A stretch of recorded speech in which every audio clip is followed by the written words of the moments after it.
मेरा आपसे निवेदन है, नहीं माननीय अखिलेश जी, आपने संसद की मर्यादा को आप बना के रखें। कभी बजट भाषण के अंदर इस तरीके का नहीं हुआ, ये उचित नहीं है, ये उचित नहीं है। अखिलेश जी प्लीज, मैं आपको मौका दूंगा राज्यपाल अभिभाषण पे, प्लीज। नो, ये तरीका ठीक नहीं है। No,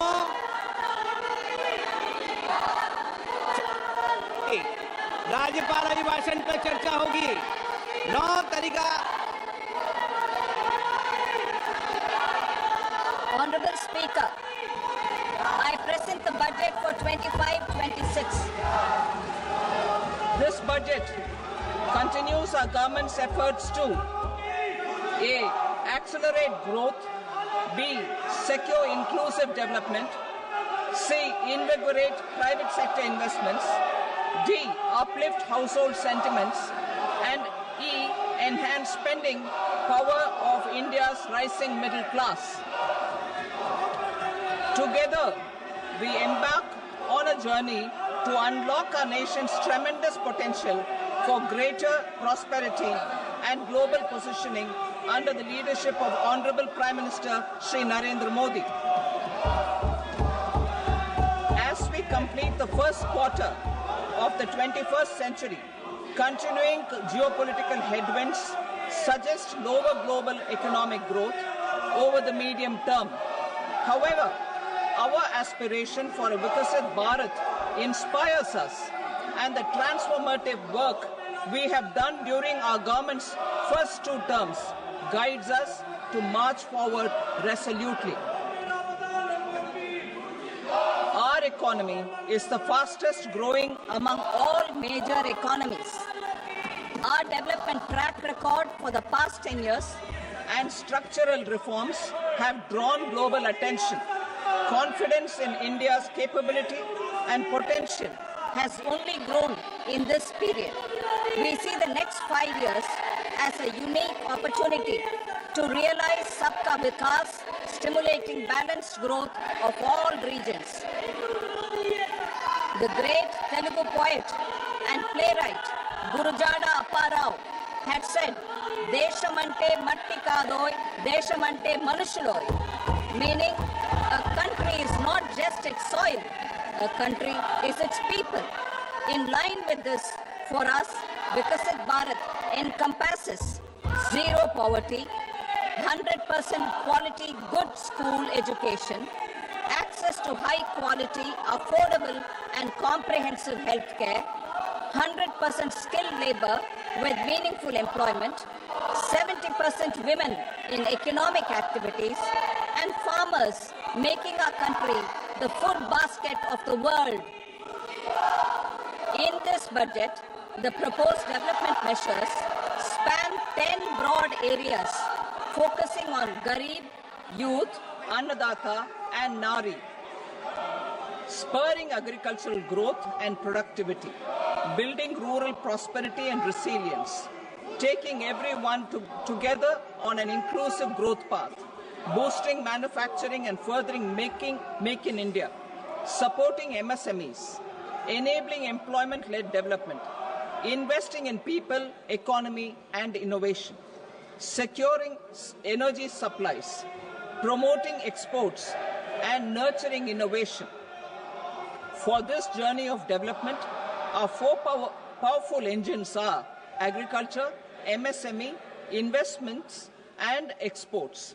The fuel, our reforms, our guiding spirit, inclusivity, and the destination, Vikasit Bharat. This budget aims to initiate transformative reforms across 6 domains. During the first 5 years, these will augment our growth potential and global competitiveness.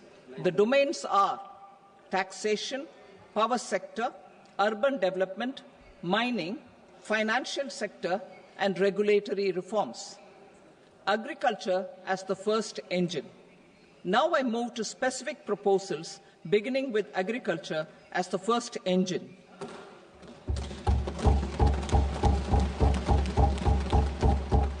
Prime Minister Dhan Dhanya Krishi Yojana, Developing Agri-Districts Program. Motivated by the success of the Aspirational District Program, our government will undertake a Prime Minister Dhan Dhanya Krishi Yojana in partnership with states. Through the convergence of existing schemes and specialized measures, the program will cover 100 districts with low productivity, moderate crop intensity, and below average credit parameters. It aims to 1. Enhance agricultural productivity, 2. Adopt crop diversification and sustainable agricultural practices, 3. Augment post-harvest storage at the panchayat and block level, 4. Improve irrigation facilities, and 5. Facilitate availability of long-term and short-term credit. This program is likely to help 1.7 crore farmers. Building rural prosperity and resilience. A comprehensive multi-sectoral rural prosperity and resilience program will be launched in partnership with the states. This will address underemployment in agriculture through skilling, investment, technology, and invigorating the rural economy. The goal is to generate ample opportunities in rural areas so that migration is an option but not a necessity. The program will focus on rural women, young farmers, rural youth, marginal and small farmers, and landless families. The details are in Annexure A.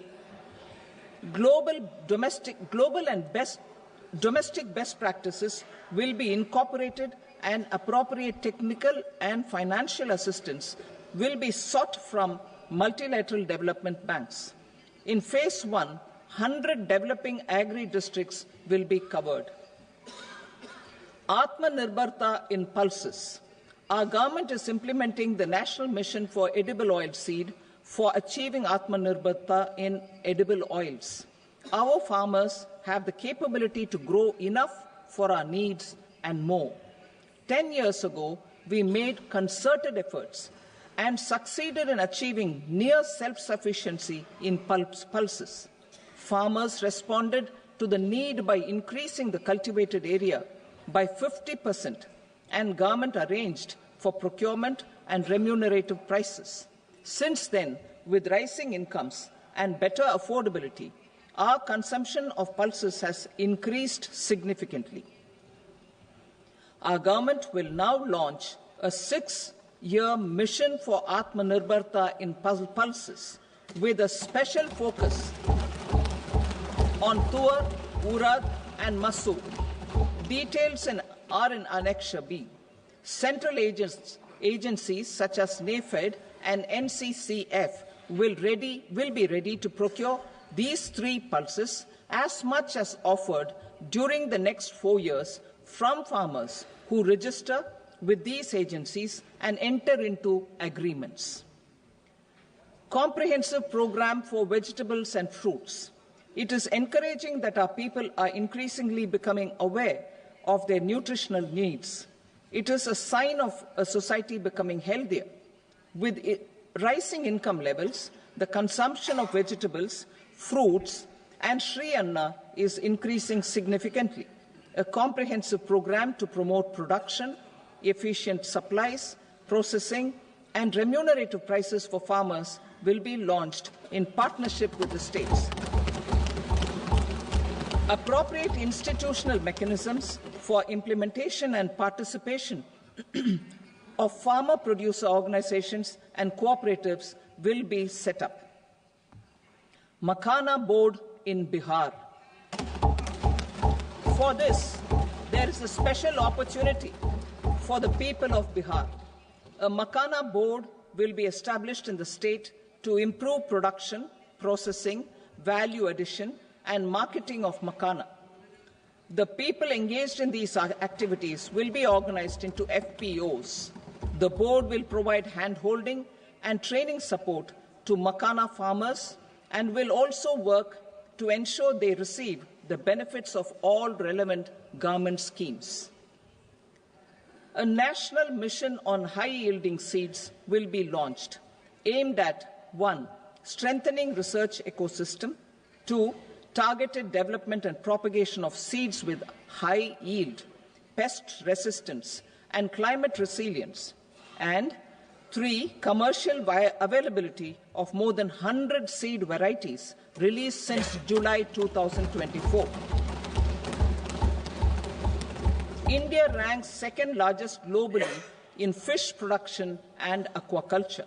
Seafood exports are valued at 60,000 crore rupees. To unlock the untapped potential of the marine sector, our government will bring in an enabling framework for sustainable harnessing of fisheries from Indian exclusive economic zone and high seas, with a special focus on the Andaman and Nicobar and Lakshadweep Islands.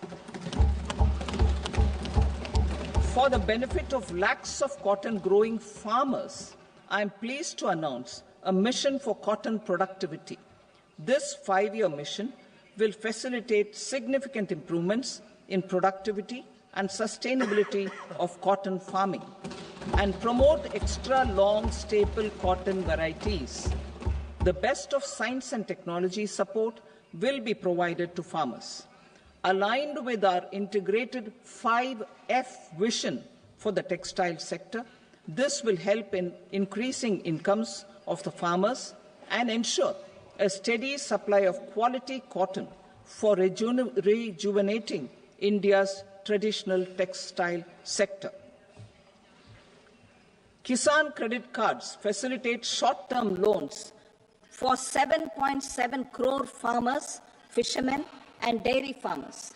The loan limit under modified interest subvention scheme will be enhanced from 3 lakh rupees to 5 lakh rupees for loans taken through the KCC.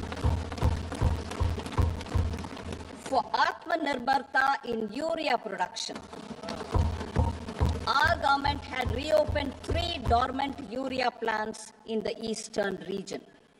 To further augment urea supply, a plant with annual capacity of 12.7 lakh metric tons will be set up at Namrup in Assam.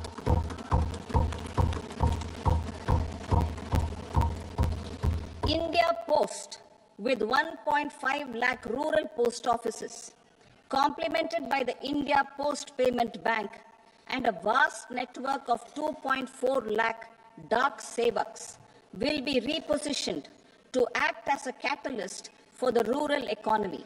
Details are at Annexure C. India Post will also be transformed as a large public logistics organization. This will meet the rising needs of Vishwakarmas, new entrepreneurs, women, self-help groups, MSMEs, and the large business organizations. Our government will provide support to NCDC for its lending operations for the cooperative sector. MSMEs as the second engine. Now I move to MSMEs as the second engine, which encompasses manufacturing and services with a focus on MSMEs numbering 5.7 crores. Currently, over 1 crore registered MSMEs, employing 7.5 crore people and generating 36% of our manufacturing, have come together to position India as a global manufacturing hub. With their quality products, these MSMEs are responsible for 45% of our exports. To help them achieve higher efficiencies of scale, technological upgradation, and better access to capital, the investment and turnover limits for classification of all MSMEs will be enhanced to 2.5 and 2 times respectively. This will give them the confidence to grow and generate employment for our youth. The details are given in Annexure D. To improve access to credit, the credit guarantee cover will be enhanced. First, for micro and small enterprises from 5 crore to 10 crore rupees, leading to additional credit of 1.5 lakh crores in the next 5 years. Second, for startups from 10 crore rupees to 20 crore rupees, with the guarantee fee being moderated to 1% for loans in 27 focus sectors which are important for Atmanirbhar Bharat. And for well-run exporter MSMEs, for term loans up to 20 crore rupees. Also for the micro enterprises, we will introduce customized credit cards with a 5 lakh rupee limit for micro enterprises registered on Udyam portal. In the first year, 10 lakh such cards will be issued. Fund of funds for startups.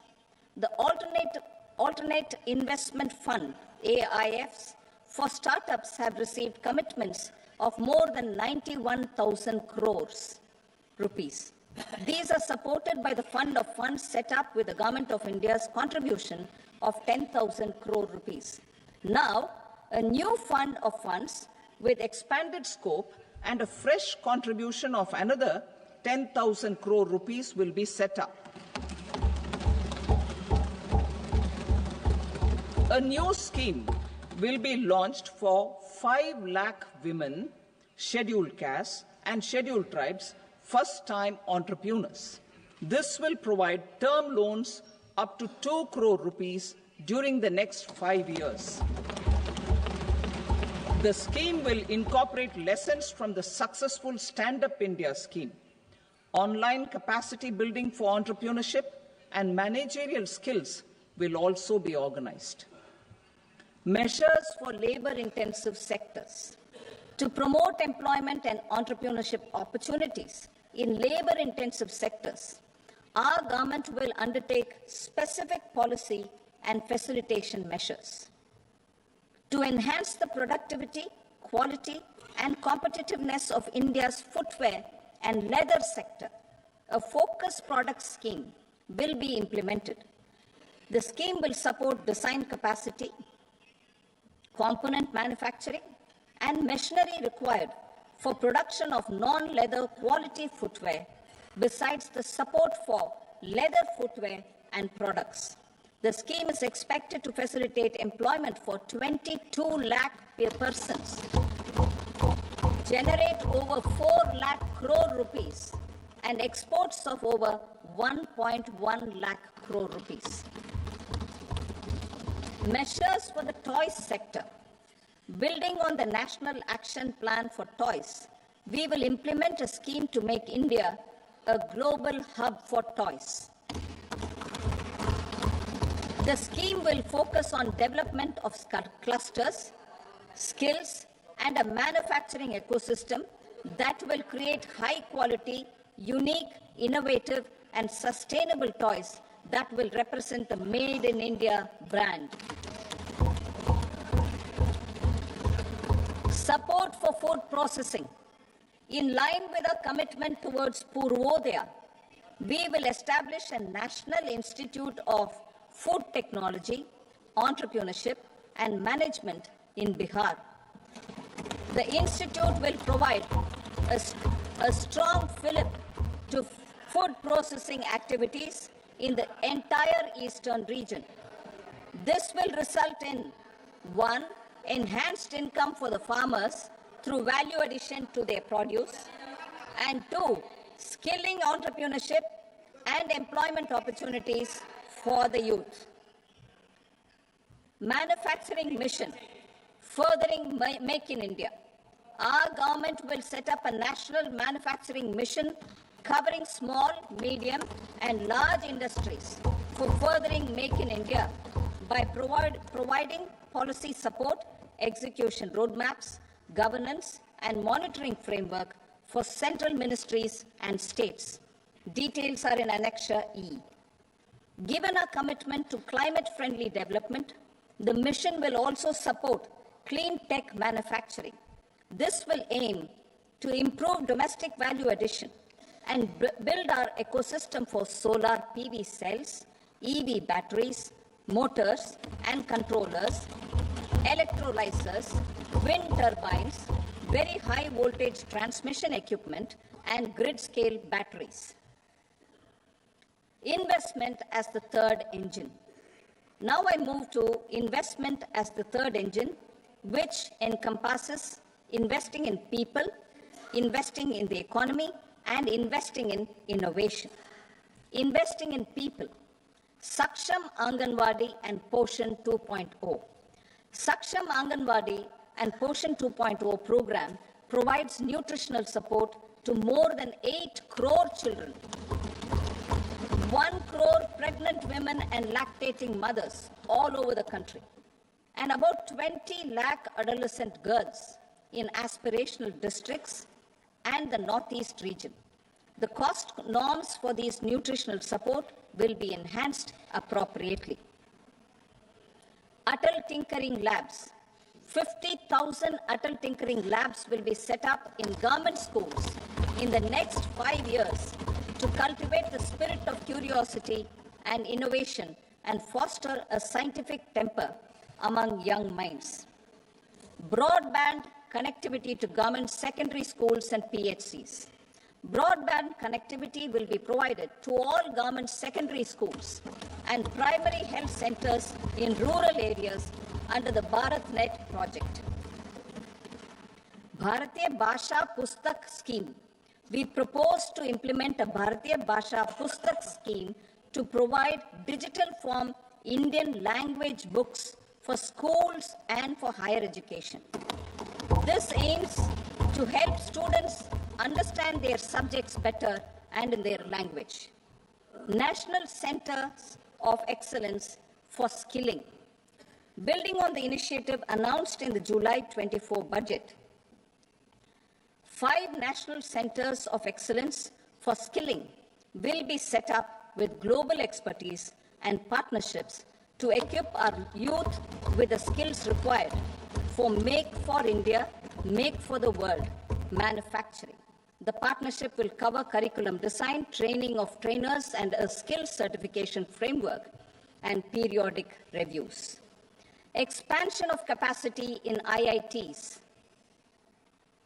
Total number of students in 23 IITs has increased 100% from 65,000 to 1.35 lakh in the past 10 years.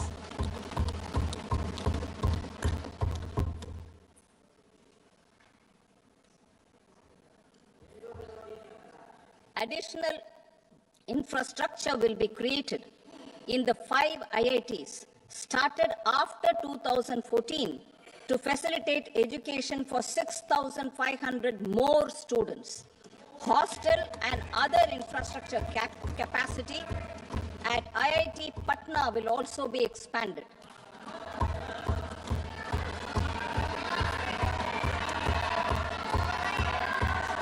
Center of Excellence.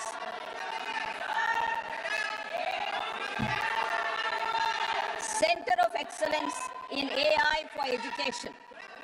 I had announced 3 centers of excellence in artificial intelligence for agriculture, health, and sustainable cities in 2023. Now a center of excellence in artificial intelligence for education will be set up with a total outlay of 500 crores. Expansion of medical education. Our government has added almost 1.1 lakh undergraduate and postgraduate medical education seats in 10 years, an increase of 130%. In the next year, 10,000 additional seats will be added in medical colleges and hospitals towards the goal of adding 75,000 seats in the next 5 years. Daycare and cancer centers in all district hospitals. Our government will facilitate setting up of daycare cancer centers in all district hospitals in the next 3 years. 200 centers will be established in 25-26 itself. Strengthening urban livelihoods. Our government has been giving priority to assisting urban poor and vulnerable groups. A scheme for socio-economic upliftment of urban workers will be implemented to help them improve their incomes, have sustainable livelihoods, and a better quality of life. PM Swanidhi scheme has benefited more than 68 lakh street vendors, giving them respite from high-interest informal sector loans. Building on this success, the scheme will be revamped with enhanced loans from banks, UPI-linked credit cards with 30,000 rupees limit, and capacity building support. Social Security Scheme for welfare of online platform workers. Gig workers of online platforms provide great dynamism to the new age services economy. Recognizing their contribution, our government will arrange for their identity cards and registration on the e-Shram portal. They will be provided health care under PM Jan Arogya Yojana. This measure is likely to assist nearly 1 crore gig workers.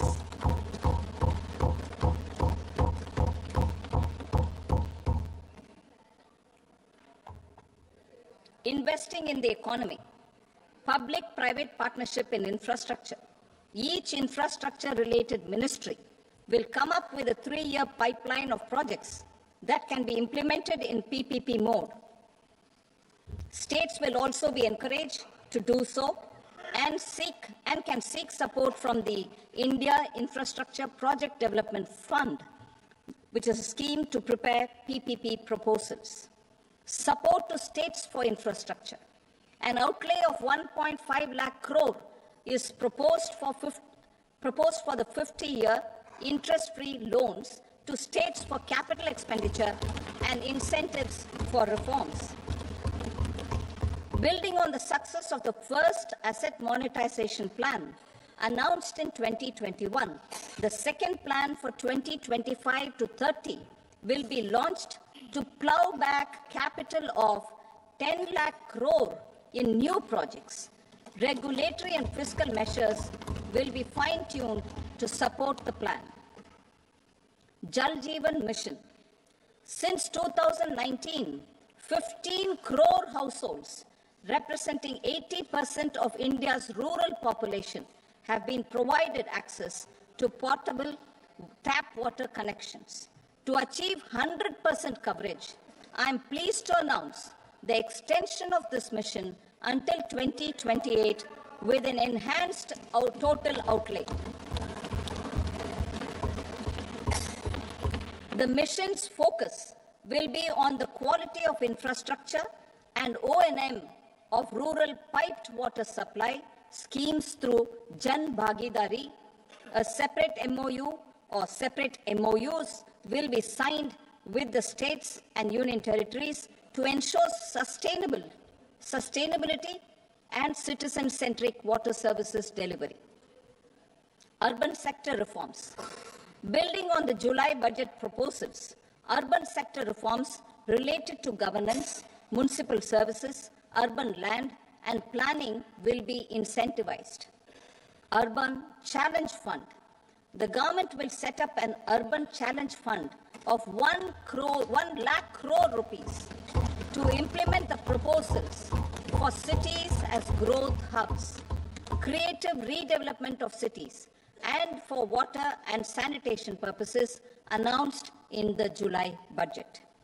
This fund will finance up to 25% of the cost of bankable projects, with a stipulation that at least 50% of the cost is funded from bonds, bank loans, and PPPs.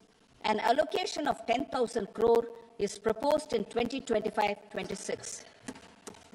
Power sector reforms. We will incentivize electricity distribution reforms and augmentation of intra-state transmission capacity by states. This will improve financial health and capacity of electricity companies.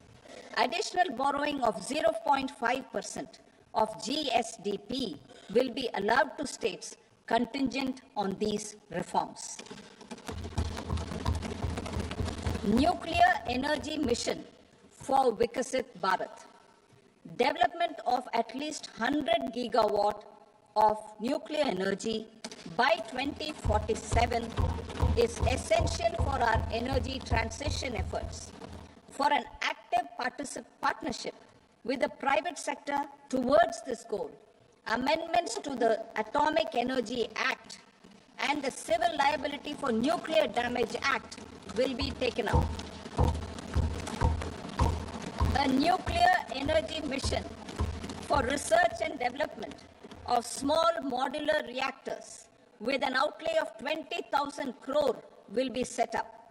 At least 5 indigenously developed small modular reactors will be operationalized by 2033. Shipbuilding. The shipbuilding financial assistance policy will be revamped to address cost disadvantages. This will also include credit notes for shipbreaking in Indian yards to promote the circular economy. Large ships above a specified size will be included in the infrastructure harmonized master list. Shipbuilding clusters will be facilitated to increase the range, categories, and capacity of ships. This will include additional infrastructure, facilities, skilling, and technology to develop the entire ecosystem. Maritime Development Fund. For long-term financing for the maritime industry, a Maritime Development Fund with a corpus of 25,000 crore rupees will be set up. This will be for distributed support and promoting competition. This will have up to 49% contribution by the government, and the balance will be mobilized from ports and from private sector. UDAN regional connectivity schemes. UDAN has enabled 1.5 crore middle-class people to meet their aspirations for speedier travel. The scheme has connected 88 airports, and operationalized 619 routes. Inspired by that success, a modified UDAN scheme will be launched to enhance regional connectivity to 120 new destinations and carry 4 crore passengers in the next 10 years. 4 crore additional passengers in the next 10 years. The scheme will also support helipads and smaller airports in hilly, aspirational, and northeast regional districts. Greenfield airports will be facilitated in Bihar to meet the future needs of the state. These will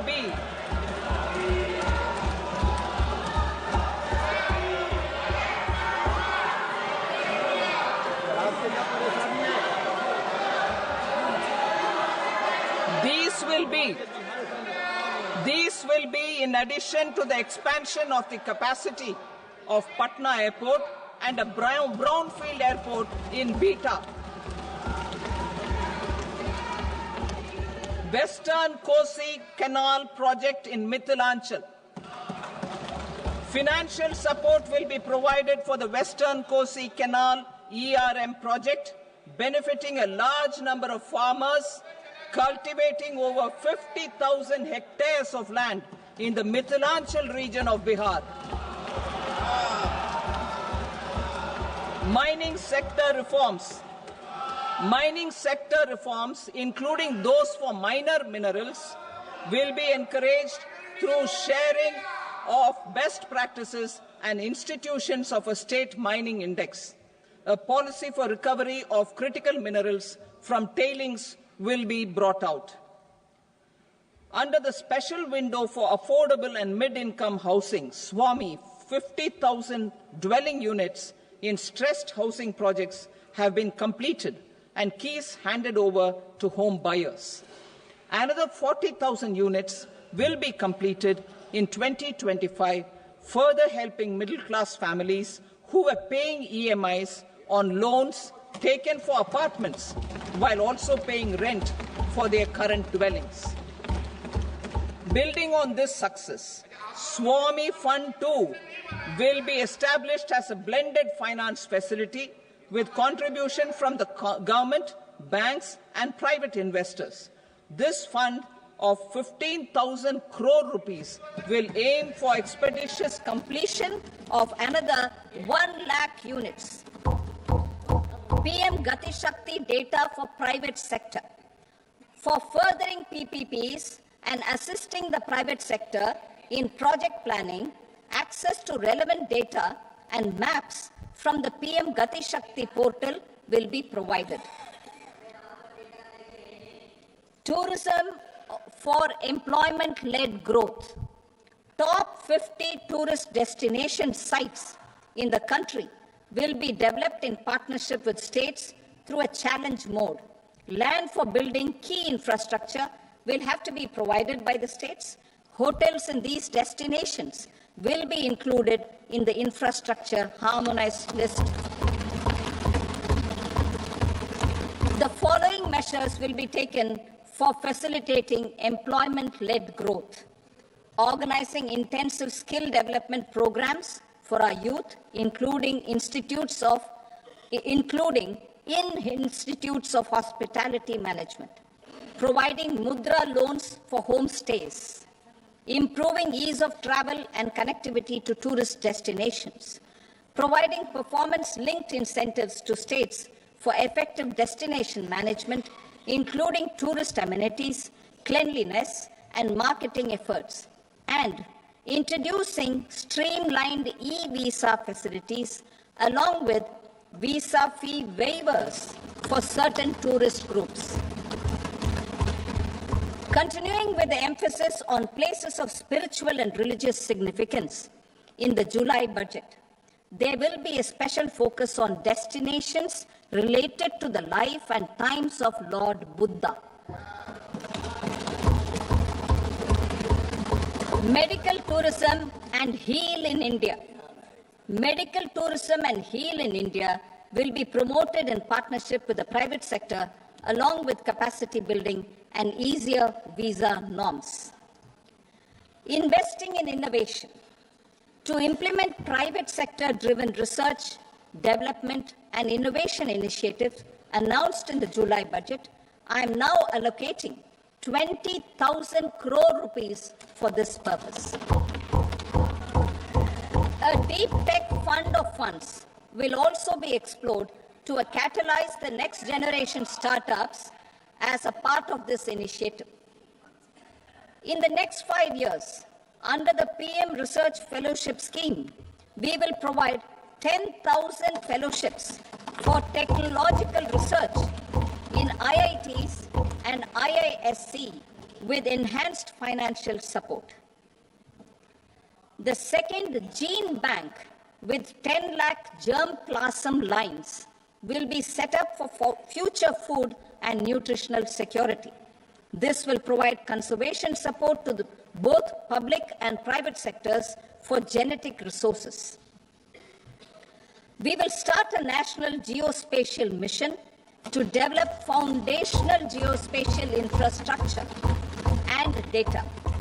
Using PM Gati Shakti, this mission will facilitate modernization of land records, urban planning, and design of infrastructure projects. A Gyan Bharatam mission for survey, documentation, and conservation of our manuscript heritage with academic institutions, museums, libraries, and private collectors will be undertaken to cover more than 1 crore manuscripts. We will set up a national digital repository of Indian knowledge systems for knowledge sharing. Now I move to exports as the fourth engine. We will set up an export promotion mission with sectoral and ministerial targets driven jointly by the Ministries of Commerce, MSME, and Finance. It will facilitate easy access to export credit, cross-border factoring support, support to MSMEs to tackle non-tariff measures in overseas markets. A digital public infrastructure, Bharat Trade Net, for international trade will be set up as a unified platform for trade documentation and financing solutions. This will complement the Unified Logistics Interface platform. The BTN will be aligned with international practices.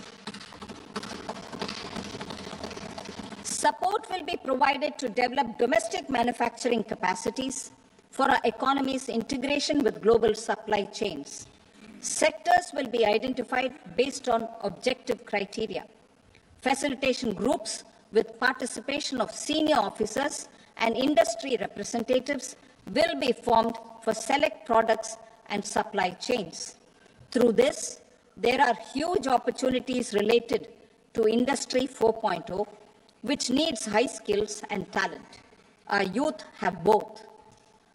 Our government will support the domestic electronic equipment industry to leverage this opportunity for the benefit of our youth. A national framework will be formulated as guidance to states for promoting global capability centers in emerging Tier 2 cities. This will suggest measures for enhancing availability of talent and infrastructure, building bylaw reforms, and mechanisms for collaboration with industry. Our government will facilitate upgradation of infrastructure and warehousing for air cargo, including high-value perishable horticultural produce. Cargo screening and customs protocol will be streamlined and made user-friendly. Reforms as the fuel. Over the past 10 years, our government has implemented several reforms for convenience of taxpayers, such as faceless assessment, 2, taxpayer charter, 3, faster returns, 4, almost 99% returns being on self-assessment, and 5, Vivad Se Vishwas scheme.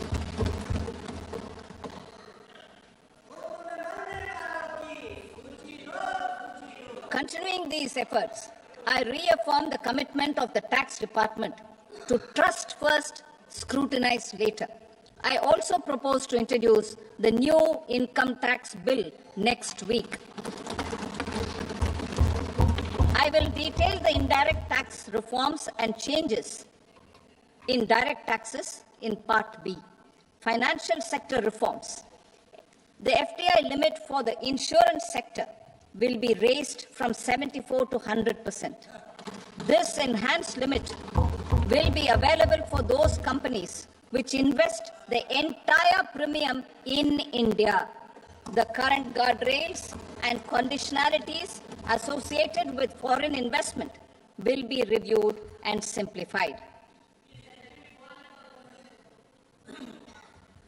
The services of India Post Payment Bank will be deepened and expanded in rural areas.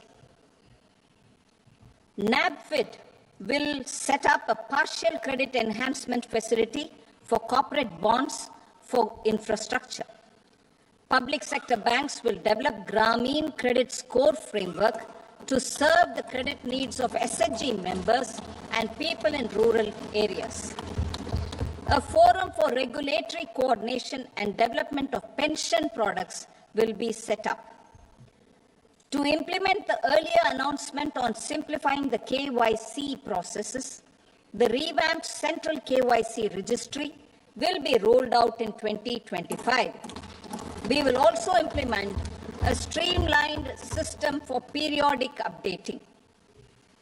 Requirements and procedures for speedy approval of company mergers will be rationalized. The scope for fast-track mergers will also be widened and the process made simpler. As proposed in the interim budget, we signed bilateral investment treaties with 2 countries in 2024.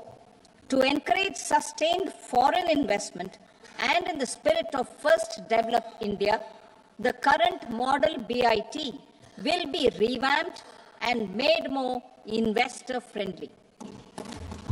In the last 10 years, in several aspects, including financial and non-financial, our government has demonstrated a steadfast commitment to ease of doing business. We are determined to ensure that our regulations must keep up with technological innovations and global policy developments. A light-touch regulatory framework based on principles and trust will unleash productivity and employment.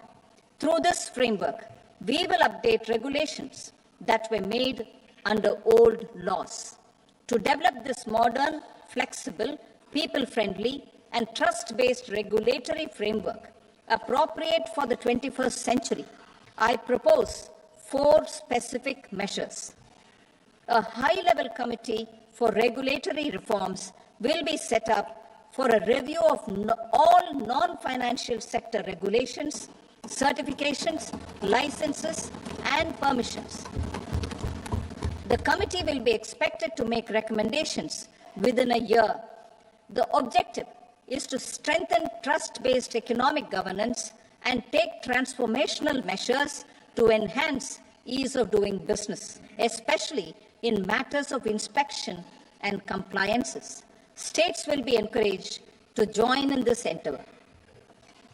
An investment friendliness index of states will be launched in 2025 to further the spirit of competitive, cooperative federalism. Under the Financial Stability and Development Council, a mechanism will be set up to evaluate impact of the current financial regulations and subsidiary instructions. It will also formulate a framework to enhance their responsiveness and development of the financial sector. In the Jan Vishwas Act 2023, more than 180 legal provisions were decriminalized. Our government will now bring up the Jan Vishwas Bill 2.0 to decriminalize more than 100 provisions in various laws. I now move to fiscal policy.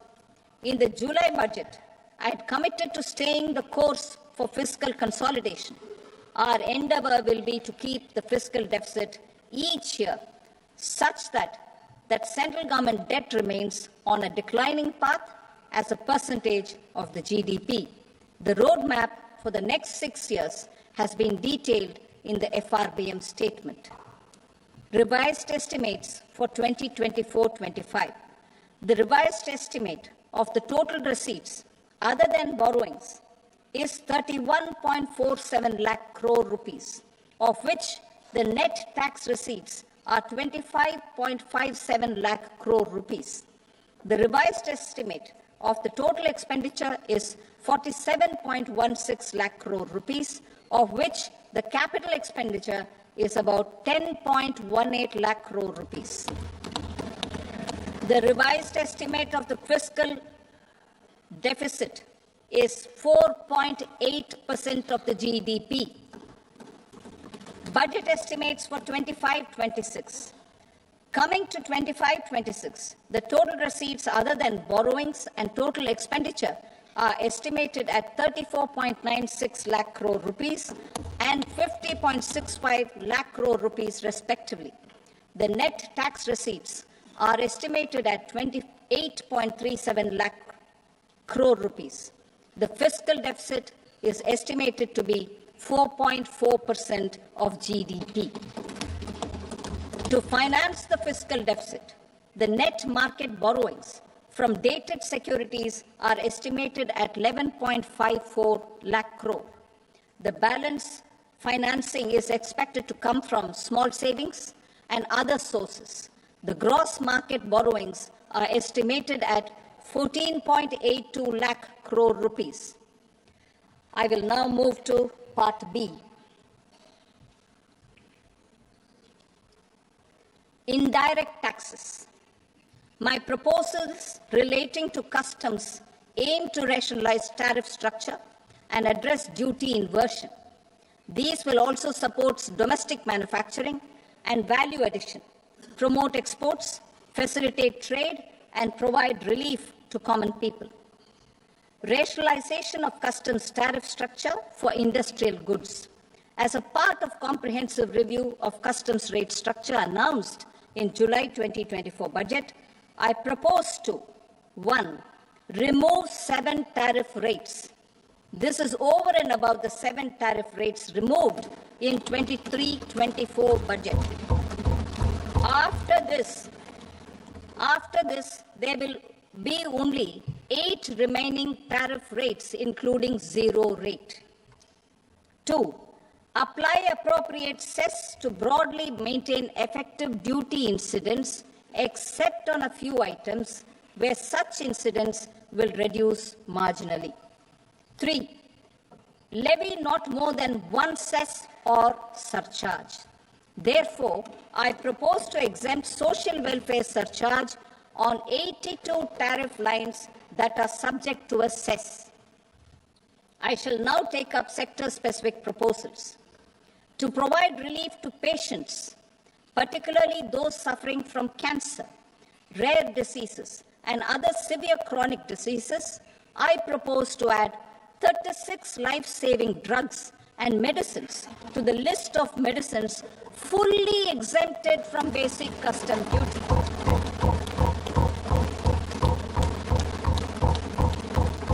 I also propose to add 6 life-saving medicines to the list attracting concessional custom duty of 5%. Full exemption and concessional duty will also respectively apply on the bulk drugs for manufacture of the above.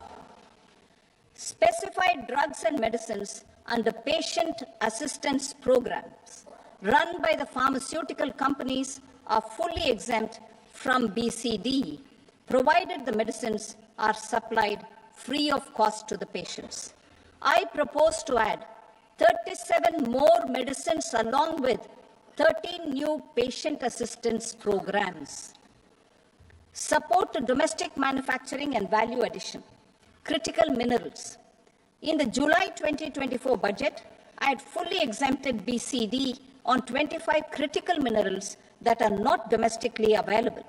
I had also reduced BCD of 2 other such minerals to provide a major fillip to their processing, especially by MSMEs. Now, I propose to fully exempt cobalt powder and waste, the scrap of lithium-ion battery, lead, zinc, and 12 more critical minerals. This will help secure the availability for manufacturing in India and promote more jobs for our youth. To promote domestic production of technical textile products such as agro-textiles, medical textiles, and geotextiles at competitive prices, I propose to add 2 more types of shuttle-less looms to the list of fully exempted textile machinery. I also propose to revise the BCD rate on knitted fabrics covered by 9 tariff lines from 10 or 20 to 20% or 115 rupees per kg, whichever is higher. Electronic goods. In line with our Make in India policy and to rectify inverted duty structure, I propose to increase the BCD on interactive flat panel display from 10% to 20% and reduce the BCD to 5% on open cell and other components. In 23-24 budget, for the manufacture of open cells of LCD, LED TVs, I had reduced the BCD on parts of open cells from 5% to 2.5%. To further boost the manufacture of such open cells, the BCD on these parts will now stand exempted. Lithium-ion battery. To the list of exempted capital goods, I propose to add 35 additional capital goods for EV battery manufacturing and 28 additional capital goods for mobile phone battery manufacturing. This will boost domestic manufacture of lithium-ion batteries both for mobile phones and for electric vehicles. Shipping sector. Considering that shipbuilding has a long gestation period, I propose to continue the exemption of BCD on raw materials, components, consumables, or parts for the manufacture of ships for another 10 years.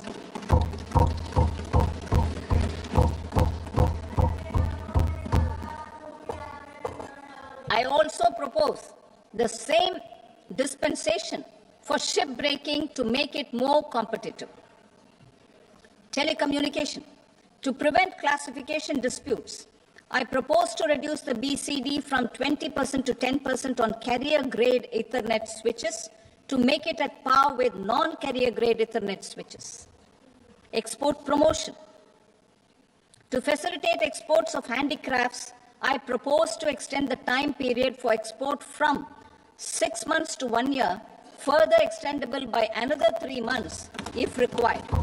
I also propose to add 9 items to the list of duty-free inputs. Leather sector.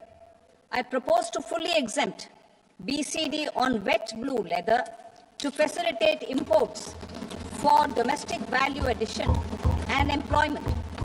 I also propose to exempt crust leather from 20% export duty to facilitate exports by small tanners. Marine products. To enhance India's competitiveness in the global seafood market, I propose to reduce BCD from 30% to 5% on frozen fish paste, surimi, for manufacture and export of its analog products. I also propose to reduce BCD from 15% to 5% on fish hydrolysates for manufacture of fish and shrimp feed. In July 2024 budget, to promote development of domestic MROs for aircraft and ships, I had extended the time limit for export of foreign origin goods that were imported for repairs from 6 months to 1 year and further extendable by 1 year. I now propose to extend the same dispensation for railway goods. Time limit for provisional assessment. Presently, the Customs Act 1962 does not provide any time limit to finalize provisional assessments, leading to uncertainty and cost to trade.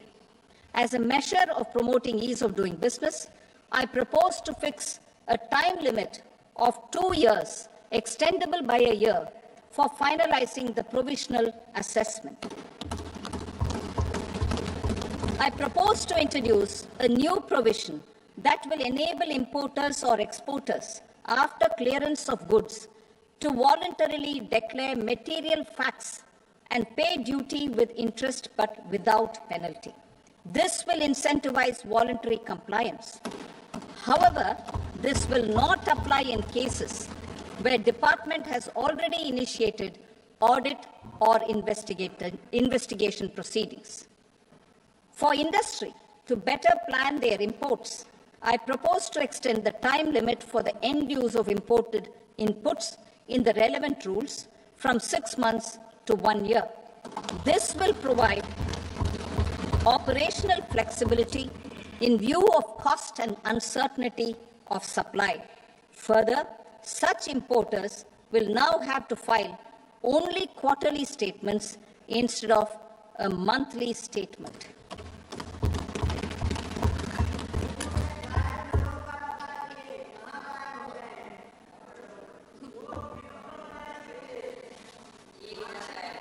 I now come to my direct tax proposals.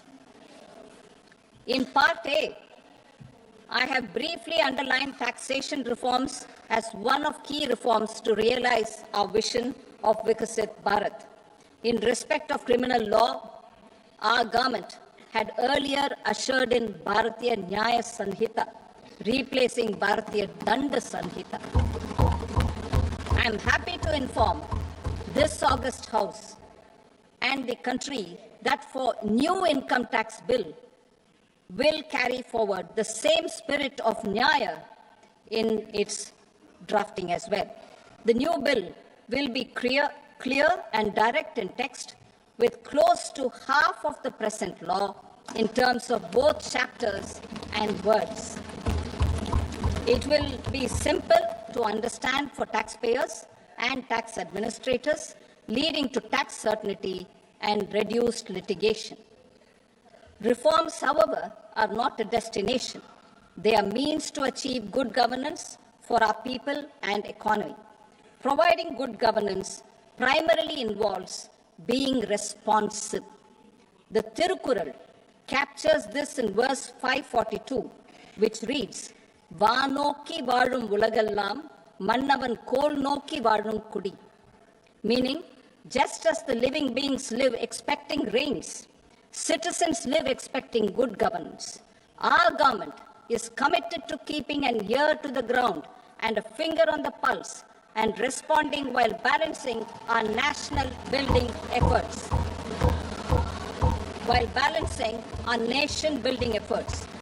The following measures will detail just how our government will, under the guidance of PM Modi, has taken steps to understand and address. I repeat that sentence, sir. The following measures will detail just how our government, under the guidance of PM Modi, has taken steps to understand and address the needs voiced by our citizens. My tax proposals are guided by this spirit. The objectives of my proposals are as follows. Personal income tax reforms with special focus on middle class. Rationalization of TDS and TCS for easing difficulties. Encouraging voluntary compliance. Reducing compliance burden. Ease of doing business. Employment and investment. I will come to my proposal on personal income tax towards the end. TDS and TCS, rationalization for easing difficulties. I propose to rationalize tax deduction at source, TDS, by reducing the number of rates and thresholds above which TDS is deducted. Further, threshold amounts for tax deduction will be increased for better clarity and uniformity. The limit for tax deduction on interest for senior citizens is being doubled from the present 50,000 rupees to 1 lakh rupees. Similarly, the annual limit of 2.40 lakh rupees for TDS on rent is being increased to 6 lakh rupees. This will reduce the number of transactions liable to TDS, thus benefiting small taxpayers receiving small payments. The threshold to collect tax at source, the TCS, on remittances under RBI's liberalized remittance scheme, the LRS, is proposed to be increased from 7 lakh to 10 lakhs. I also propose to remove TCS on remittances for education purposes, where such remittances is out of a loan taken from a specified financial institution. Both TDS and TCS are being applied on any transaction related to sale of goods. To prevent such compliance difficulties, I propose to omit the TCS. I also propose that the provisions of the higher TDS deduction will now apply only in non-PAN cases. In July 2024, the delay for payment of TDS up to the due date of filing statement was decriminalized. I propose to provide the same relaxation to TCS provisions as well. The government under the leadership of Prime Minister Modi believes in Sabka Saath, Sabka Vikas, Sabka Vishwas and Sabka Prayas. In line with this, we brought in updated return facility in 2022 for voluntary compliance by taxpayers who had omitted to report their correct income. Our trust in taxpayers was proved right. Nearly 90 lakh taxpayers voluntarily updated their incomes by paying additional tax.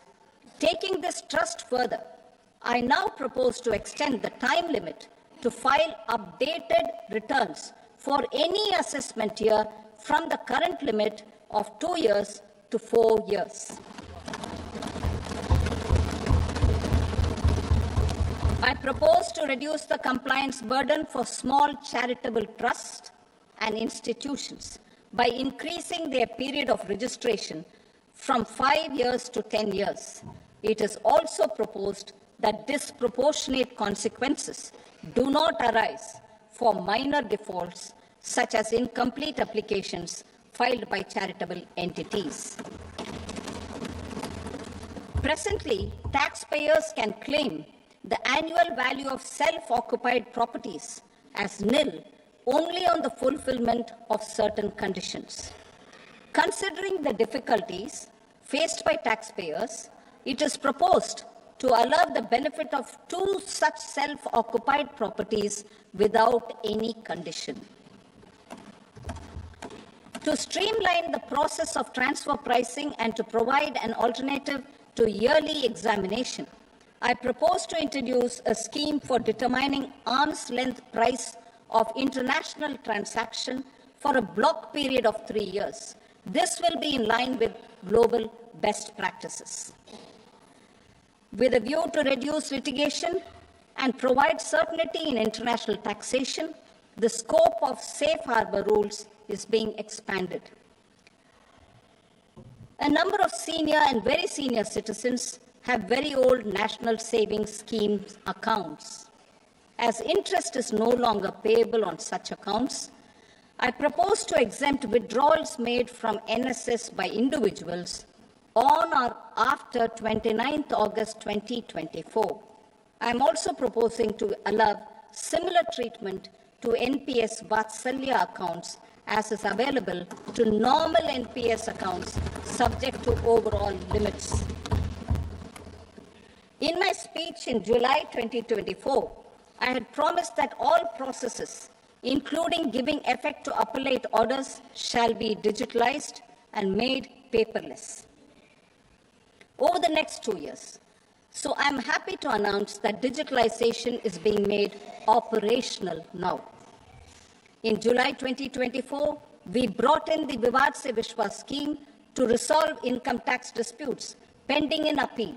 The scheme has received a great response, with nearly 33,000 taxpayers having availed of the scheme to settle their disputes. I have a few proposals to promote investment and employment. It is proposed to provide a presumptive taxation regime for non-residents who provide services to a resident company that is establishing or operating an electronics manufacturing facility. I further propose to introduce a safe harbor for tax certainty for non-residents who store components for supply to specified electronics manufacturing units. Presently, the tonnage tax scheme is available only to sea-going ships. The benefits of existing tonnage tax scheme are proposed to be extended to inland vessels registered under the Indian Vessels Act 2021 to promote inland water transport in the country.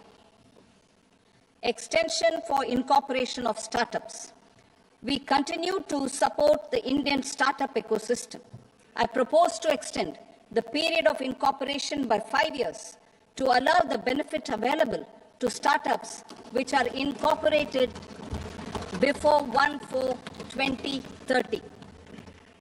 In order to attract and promote additional activities in the IFSC, I am inter alia proposing specific benefits to ship leasing units, insurance offices, and treasury centers of global companies which are set up in IFSC.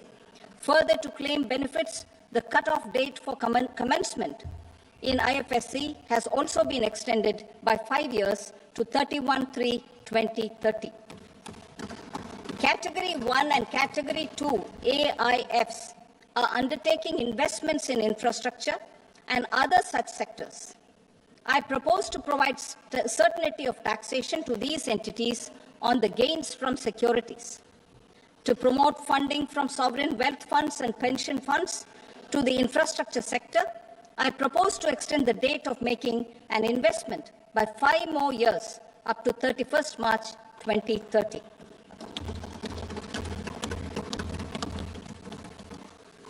Personal income tax reforms with special focus on middle class. Democracy, demography, and demand are the key support builders in our journey towards Vikasit Bharat. The middle class provides strength for India's growth. This government, under the leadership of Prime Minister Modi, has always believed in the admirable energy and ability of the middle class in nation building. In recognition of their contribution,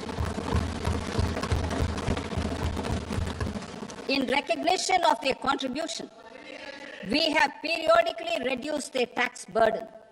Right after 2014, the nil tax slab was raised to 2.5 lakhs of rupees, which was further raised to 5 lakh rupees in 2019 and to 7 lakh rupees in 2023. This is reflective of our government's trust on the middle class taxpayers. I am now happy to announce that there will be no income tax payable up to income of 12 lakh rupees.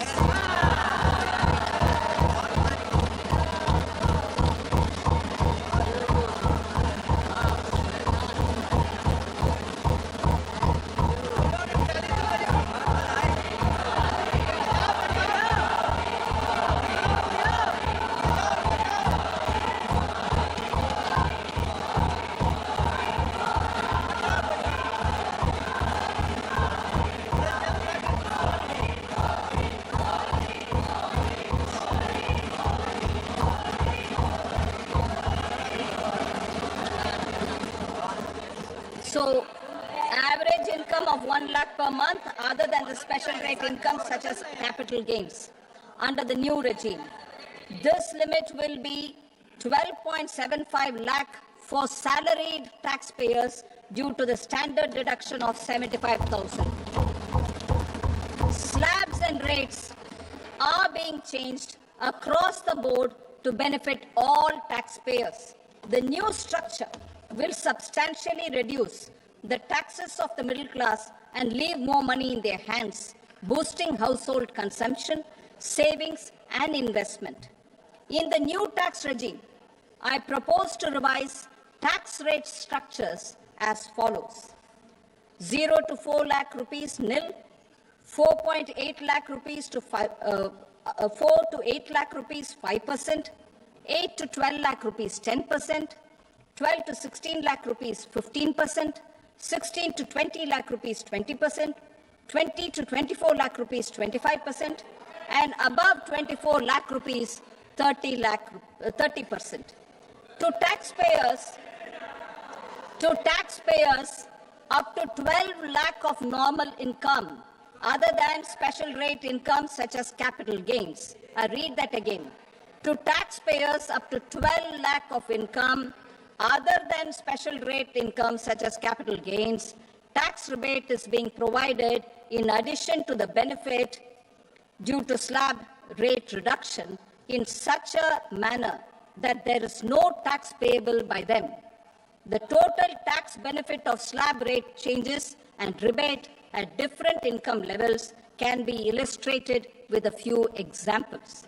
A taxpayer in the new regime with an income of 12 lakh rupees will get a benefit of 80,000 rupees in tax, which is 100% of tax payable as per the existing rates. A person having income of 18 lakh rupees will get a benefit of 70,000 rupees in tax, that is 30% of tax payable as per existing rates. A person with an income of 25 lakh gets a benefit of 1,10,000 rupees, that is 25% of his tax payable as per existing rates. Details of my tax proposals are given in the annexure. As a result of these proposals, Honorable Speaker, sir, revenue of about 1 lakh crore in direct taxes and 2,600 crores in indirect taxes will be foregone. Mr. Speaker, sir, with this, I commend the budget to this august House.